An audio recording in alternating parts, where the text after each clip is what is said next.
राजकीय विधि महाविद्यालय बूंदी में आप सभी का स्वागत है।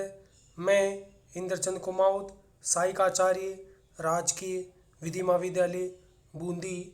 पिछले वीडियो में हमने रिट याचिकाओं के संबंध में अध्ययन किया था। आज हम लोकहित मुकदमा, विधिक सहायता एवं विधिक सेवाओं से संबंधित भारतीय संविधान के सुसंगत प्रावधानों का अध्ययन करेंगे, जिसके अंतर्गत विधि का शासन तथा संविधान के अनुच्छेद 13 का अध्ययन करेंगे। भारत का संविधान देश की सर्वोपरि विधि है। भारत का संविधान देश की सर्वोत्तम विधि है। संविधान समस्त विधियों का स्रोत व आधारशिला है। तो हमारे देश का संविधान समस्त विधियों का स्रोत व आधारशिला है। देश की विभिन्न विधियों का निर्माण संविधान के उपबंधों के अंतर्गत ही किया जाता है। देश में जितनी भी विधियों का निर्माण किया जाता है, उन विधियों का निर्माण संविधान में जो उपबंध दिए गए हैं उनके तहत ही किया जाता है।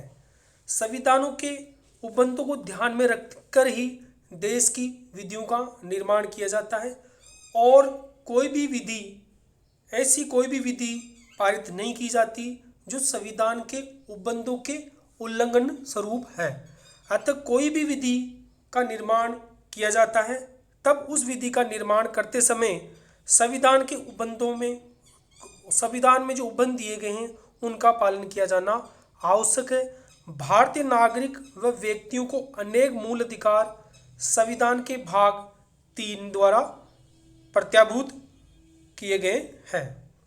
संविधान की उद्देशिका में भी संविधान जिन उद्देश्यों व लक्ष्यों को लेकर चलता है उनको विस्तृत रूप से बताया गया है। संविधान के भाग 4 में राज्य की नीति निर्देशक तत्वों का वर्णन किया गया है, जिसके तहत राज्य पे ये दायित्व आरोपित किया गया है कि राज्य यथासंभव इन नीति निर्देशक तत्वों को विधान बनाते समय ध्यान में रखेंगे। तो भाग 4 में राज्य के नीति निर्देशक तत्वों का वर्णन किया गया है, जिसके तहत राज्य पे ये दायित्व आरोपित किया गया है कि वह कोई भी विधान बनाते समय इन नीति निर्देशक तत्वों को ध्यान में रखे। कार्यपालिका व न्यायपालिका पर भी इन निर्देशक तत्वों को जहाँ भी उन्हें अवसर मिले प्रभावी रूप से लागू करने का दायित्व आरोपित किया गया है। यद्यपि इन निर्देशक तत्वों को मूल अधिकारों की तरह न्यायालय द्वारा परिवर्तित नहीं कराया जा सकता। यदि किसी व्यक्ति के या नागरिक के मूल अधिकारों का उल्लंघन होता है तो वह उन अधिकारों को न्यायालय द्वारा परिवर्तित करा सकता है, परंतु नीति निर्देशक तत्वों को मूल अधिकारों की तरह न्यायालय द्वारा परिवर्तित नहीं कराया जा सकता। लेकिन इसमें अधिकथित तत्व देश के शासन में मूलभूत है तथा विधि बनाने में इन तत्वों को लागू करना राज्य का कर्तव्य है। अनेक न्यायिक निर्णयों के माध्यम से भाग 4 में दिए गए अनेक प्रावधानों को मूल अधिकार के रूप में परिवर्तित किया गया है, जैसे समान काम के लिए समान वेतन, निःशुल्क सहायता एवं अनिवार्य विधिक सेवा सहायता की अवधारणाएं मूल अधिकारों का स्थान ले चुकी है। अब कई नीति निर्देशक तत्वों को मूल अधिकारों के समान ही मान्यता दी गई है तथा उनको भी लागू कराने के लिए न्यायालय द्वारा परिवर्तित करवाया जा सकता है। तो भारतीय संविधान व विधि का शासन। तो विधि का शासन, विधि शासन शब्द को प्रमुखता प्रोफेसर डायस ने दी थी। तो विधि शासन शब्द की प्रमुखता प्रोफेसर डायस ने दी थी। तो विधि का शासन सबसे तात्पर्य विधि के अनुसार शासन। विधि के शासन का तात्पर्य सामान्य अर्थ में विधि के अनुसार शासन। विधि के शासन के अंतर्गत कोई भी व्यक्ति विधि से ऊपर नहीं है। प्रत्येक व्यक्ति चाहे उसकी अवस्था या पद जो कुछ भी हो देश की सामान्य विधियों के अधीन है और साधारण न्यायालयों की अधिकारिता के भीतर है। राष्ट्रपति से लेकर देश का निर्धन से निर्धन व्यक्ति समान विधि के अधीन है और बिना विधिक औचित्य के किसी कृत्य के लिए समान रूप से उत्तरदायी है। इस संबंध में सरकारी अधिकारियों और साधारण नागरिकों में विभेद नहीं किया गया है। तो विधि का शासन शब्द का जो अर्थ है वह है विधि के अनुसार शासन। कोई भी व्यक्ति विधि से ऊपर नहीं है तथा प्रत्येक व्यक्ति चाहे उसकी अवस्था या पद कुछ भी हो देश की सामान्य विधि के अधीन और साधारण न्यायालयों की अधिकारिता के भीतर है। प्रोफेसर डाइसी के अनुसार विधि के शासन से तात्पर्य तीन बातों से है। तो प्रोफेसर डाइसी ने जो विधि के शासन से तात्पर्य उनके अनुसार तीन बातों से, प्रथम मनमानी शक्ति का अभाव या विधि की सर्वोच्चता। इसका अर्थ है विधि की सर्वोच्चता न कि सरकार की मनमानी शक्ति। तो विधि की सर्वोच्चता का अर्थ है विधि की सर्वोच्चता न कि सरकार की मनमानी शक्ति। अन्य शब्दों में एक व्यक्ति को केवल विधि के उल्लंघन के लिए दंडित किया जा सकता है, किसी अन्य बात के लिए नहीं। किसी भी व्यक्ति को विधि के उल्लंघन के लिए दंडित किया जा सकता है, किसी अन्य बात के लिए नहीं। दूसरा जो विधि के शासन का तात्पर्य डाइसी ने लगाया था वह है विधि के समक्ष समता। इसका तात्पर्य है सभी वर्ग सामान्य विधि के अधीन है। कोई भी वर्ग हो वह सामान्य देश की विधि के अधीन है और उन्हें सामान्य न्यायालय द्वारा लागू किया जाता है। इसका तात्पर्य कि कोई भी व्यक्ति विधि से ऊपर नहीं है। इसका एक अपवाद है सम्राट, जो कभी गलती नहीं करता। इंग्लैंड में प्रत्येक व्यक्ति चाहे वह साधारण नागरिक हो या अधिकारी सभी एक विधि को मानने के लिए बाध्य हैं। सरकारी कर्मचारियों के लिए पृथक न्यायालय नहीं है। तो विधि के साथ समानता, सभी वर्ग सामान्य विधि के अधीन है और उन्हें सामान्य न्यायालय द्वारा लागू किया जाता है। इसका तात्पर्य कि कोई भी व्यक्ति विधि से ऊपर नहीं है, सभी व्यक्तियों पर विधि समान रूप से लागू होती है। तीसरा जो डाइसी ने विधि के शासन का अर्थ लिया था वह संविधान सामान्य विधि का परिणाम है। तो प्रोफेसर डाइसी के अनुसार संविधान सामान्य विधि का परिणाम है। इसका तात्पर्य है कि शक्तियों के अधिकार का स्रोत संविधान नहीं है वरन न्यायालय द्वारा नियमों के निर्वचन और उनके प्रवर्तन पर आधारित है। संविधान का अनुच्छेद 13। अब हम संविधान के अनुच्छेद 13 का अध्ययन करेंगे। अनुच्छेद 13 के अनुसार मूल अधिकारों से असंगत या उनका अल्पीकरण करने वाली विधियां। तो भारतीय संविधान का अनुच्छेद 13 बहुत ही महत्वपूर्ण है।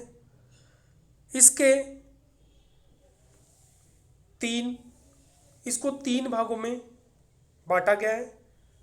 अनुच्छेद 13 की सब क्लोज 1, सब क्लोज 2 और सब क्लोज 3, तीनों ही क्लोजों में महत्वपूर्ण प्रावधान किए गए हैं। तो अनुच्छेद 13 का जो सब क्लोज 1 है ये घोषित करता है कि इस संविधान के लागू होने के ठीक पहले भारत में प्रवृत्त विधियां उस मात्रा तक शून्य होगी जिस तक वे भाग 3 के उपबंधों से असंगत है। तो अनुच्छेद 13 का जो पार्ट 1 है ये घोषित करता है कि इस संविधान के लागू होने के ठीक पहले भारत में प्रवृत्त विधियां उस मात्रा तक शून्य होगी जिस तक वह भाग 3 के उपबंधों से असंगत है। तो 13 का पार्ट 1 ये कहता है कि संविधान लागू होने से पहले की विधियां, संविधान लागू होने से भारत में प्रवृत्त जो पहले विधियां थी वह उस मात्रा तक शून्य होगी जिस तक वह भाग 3 के उपबंधों से असंगत हो। अनुच्छेद 13 का उपखंड 2 ये उल्लंघित करता है कि राज्य ऐसी कोई विधि नहीं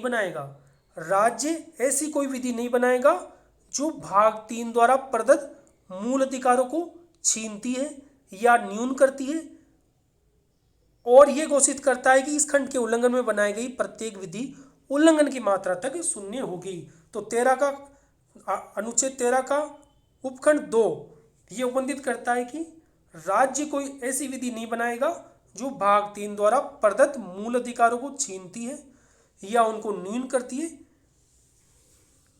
और ये घोषित करता है कि इस खंड के उल्लंघन में बनाई गई, अगर राज्य इस खंड के उल्लंघन में कोई विधि बनाता है तो प्रत्येक विधि उल्लंघन की मात्रा तक शून्य होगी। तो अनुच्छेद 13 का उपखंड 3 ये कहता है कि इसमें विधि शब्द को परिभाषित किया गया है।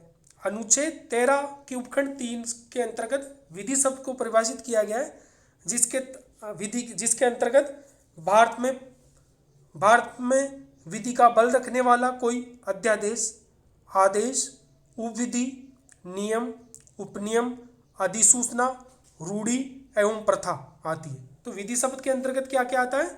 भारत में विधि का बल रखने वाला कोई अध्यादेश, आदेश, उपविधि, नियम, उपनियम, अधिसूचना, रूढ़ि अथवा प्रथा, इनको विधि शब्द के अंतर्गत शामिल किया गया है।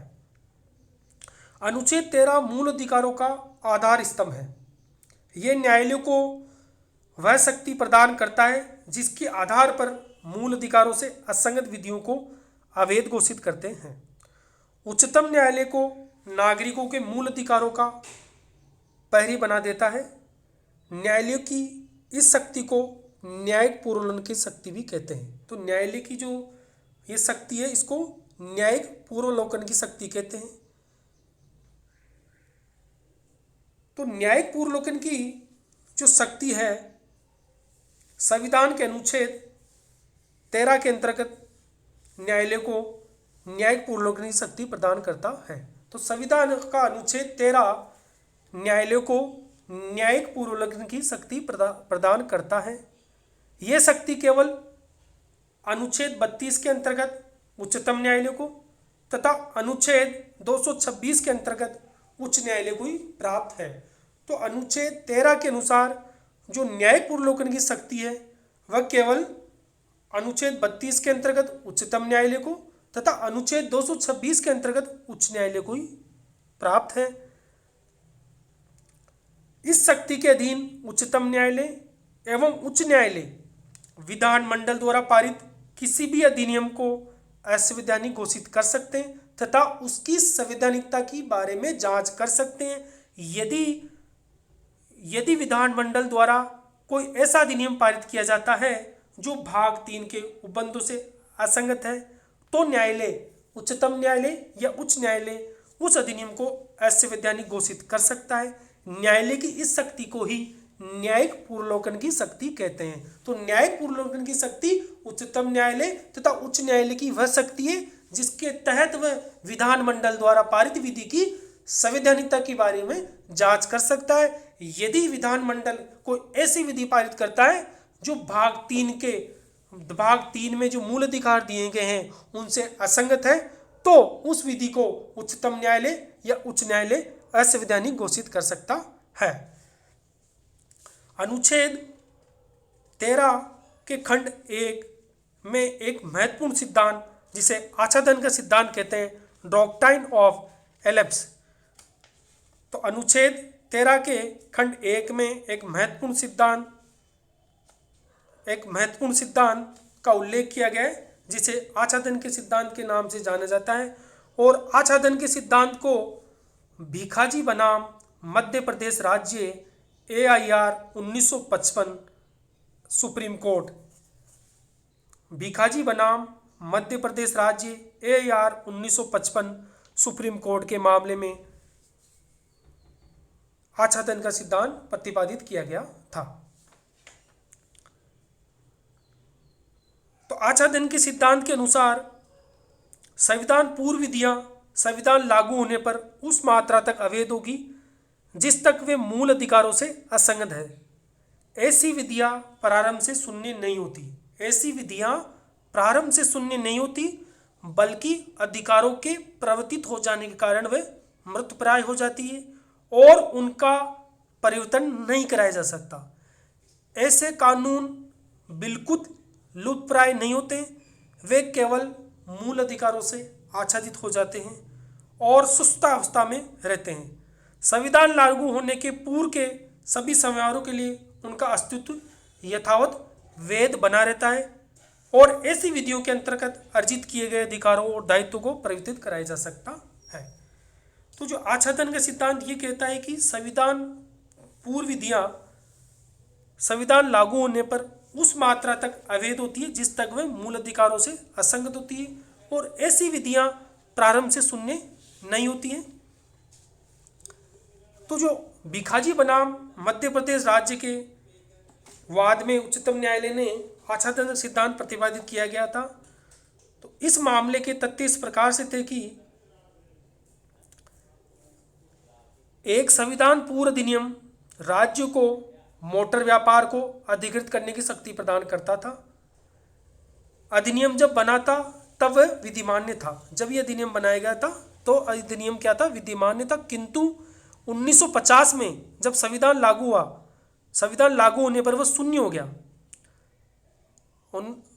किंतु 1950 में संविधान के लागू होने पर वह वॉइड हो गया क्योंकि यह उपबंध अनुच्छेद 19(1) घ का उल्लंघन करता था, जो नागरिकों को जीविका, पैसा, व्यापार या वाणिज्य करने का मूल अधिकार प्रदान करता है। परंतु सन 1941 में संविधान के प्रथम संशोधन अधिनियम द्वारा अनुच्छेद 19 के खंड 1 में संशोधन किया और राज्य को किसी व्यापार में एकाधिकार सर्जित करने की शक्ति प्रदान की गई। उच्चतम न्यायालय ने यह निर्धारित किया कि संशोधन के परिणाम स्वरूप मृतप्राय विधि पुनर्जीवित होगी क्योंकि संशोधन ने उस पर से मूल अधिकारों के आच्छादन को हटा लिया और विधि के सभी दोष एवं अयोग्यताओं से निर्मुक्त कर दिया। ऐसी विधि केवल कुछ समय के लिए मूल अधिकार द्वारा आच्छादित हो जाती है, किंतु जैसे ही उस पर से वह आच्छादन हटा लिया जाता है वह सजीव हो उठती है और वह उसी दिन से परिवर्तनीय हो जाती है। ऐसी विधि फिर से बनाने की आवश्यकता नहीं होती। तो आच्छादन का सिद्धांत अगर इसको सामान्य रूप से समझा जाए तो आच्छादन का सिद्धांत संविधान पूर्व विधियां संविधान लागू होने पर उस मात्रा तक शून्य होगी जिस मात्रा तक वह मूल अधिकारों से असंगत है और ऐसी विधियां प्रारंभ से शून्य नहीं होती है। अनुच्छेद 13 का खंड 2 में संविधानोत्तर विधियों के बारे में प्रावधान किया गया है। अनुच्छेद 13 का खंड 2 राज्यों को ऐसी विधियों को पारित करने का निषेध करता है जो भाग 3 में दिए गए अधिकारों को छीनता है या कम करता है। यदि राज्य कोई ऐसी विधि बनाता है जो मूल अधिकारों से असंगत है तो वह विधि उल्लंघन की मात्रा तक शून्य होगी और ऐसी विधियां प्रारंभ से ही शून्य होगी। तो संविधानोत्तर विधि वह विधि होती है जो संविधान लागू होने के पश्चात बनाई जाती है और संविधान पूर्व विधि वह होती है जो संविधान लागू होने के पूर्व बनाई गई थी। अगर संविधानोत्तर विधि यदि संविधानोत्तर विधि मूल अधिकारों से असंगत है तो वह विधि उल्लंघन की मात्रा तक शून्य होगी और ऐसी विधियां प्रारंभ से ही शून्य होगी। वह एक मृत विधि है। इसे संविधान में संशोधन करके या संवैधानिक परिसीमाओं को हटाकर पुनः जीवित नहीं किया जा सकता। इसे फिर से पारित करना ही पड़ेगा। यद्यपि मूल अधिकारों से असंगत संविधानोत्तर विधियां प्रारंभ से ही शून्य होती है, फिर भी उनकी अविद्यमानता की घोषणा न्यायालय द्वारा की जानी आवश्यक है। जो संविधानोत्तर विधियां हैं वो प्रारंभ से शून्य होती है, परंतु उनकी अविद्यमानता की घोषणा न्यायालय द्वारा कराया जाना आवश्यक है। संविधान पूर्व विधियां या संविधानोत्तर विधियां में अगर हम अंतर करके देखें, अगर उनके अंतर द्वारा इसको समझा जाए, जो प्रथम अंतर वह ये है कि संविधान पूर्व विधि प्रारंभ से शून्य नहीं होती। तो संविधान पूर्व विधि संविधान पूर्व विधि प्रारंभ से शून्य नहीं होती, बल्कि संविधान लागू होने पर ही शून्य होती है, जबकि संविधानोत्तर विधि प्रारंभ से ही शून्य होती है। संविधान पूर्व विधि संविधान के पूर्व अर्जित अधिकारों एवं दायित्व के संबंध में पूर्णतः वैध होती है, किंतु संविधानोत्तर विधि प्रारंभ से शून्य होती है। अतः इस विधि के अंतर्गत किया गया कोई भी कार्य, चाहे वह पूरा हो गया हो या चल रहा हो, पूर्णतः अवैध होगा, और यदि कोई व्यक्ति इससे प्रभावित हुआ हो तो उसे अनुतोष पाने का अधिकार होगा। Thank you.